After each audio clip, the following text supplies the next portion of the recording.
بسم اللہ الرحمن الرحیم۔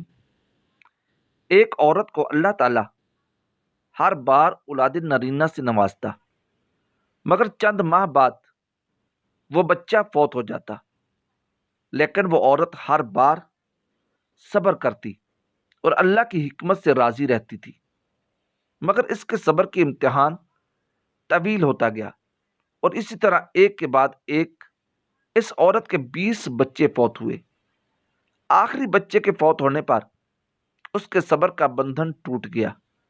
وہ آدھی رات کو زندہ لاش کی طرح اٹھی اور اپنے خالق حقیقی کے سامنے سر سجدے میں رکھ کر خوب روئی اور اپنا غم بیان کرتے ہوئے کہا، اے کون و مکان کے مالک، تیری اس گناہ گار بندی سے کیا تقصیر ہوئی کہ سال میں 9 مہینے خونے جگر دے کر اس بچے کی تکلیف اٹھاتی ہے، اور جب امید کا درخت پھل آتا ہے تو صرف چند ماہ اس کی بہار دیکھنا نصیب ہوتا ہے۔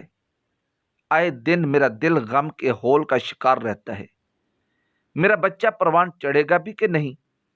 اے دکھی دلوں کے بھیج جاننے والے، مجھ بے نوا پر اپنا لطف کرم فرما دے۔ روتے روتے اسے اونگ آ گئی۔ خواب میں ایک شگفتہ پربہار باغ دیکھا جس میں وہ سیر کر رہی تھی کہ سونے چاندی کی اینٹوں سے بڑا ایک محل نظر آیا جس کے اوپر اس عورت کا نام لکھا ہوا تھا۔ باغات اور تجلیات دیکھ کر وہ عورت خوشی سے خود ہو گئی۔ محل کے اندر جا کر دیکھا تو اس میں ہر طرح کی نعمت موجود تھی۔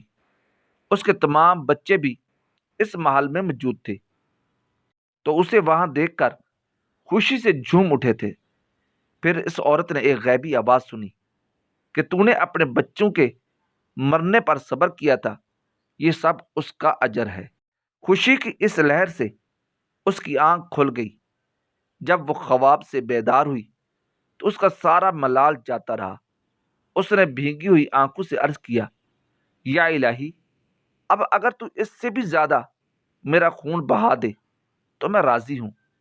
اب اگر تو سینکڑوں سال بھی مجھے اس طرح رکھے تو مجھے کوئی غم نہیں۔ یہ انعامات میرے صبر سے کہیں زیادہ ہے۔ درس: انسان کو ہر حال میں صبر کا دامن تھامے رکھنا چاہیے، کیونکہ یہی چیز انسان کو اللہ کے قریب کرتی ہے۔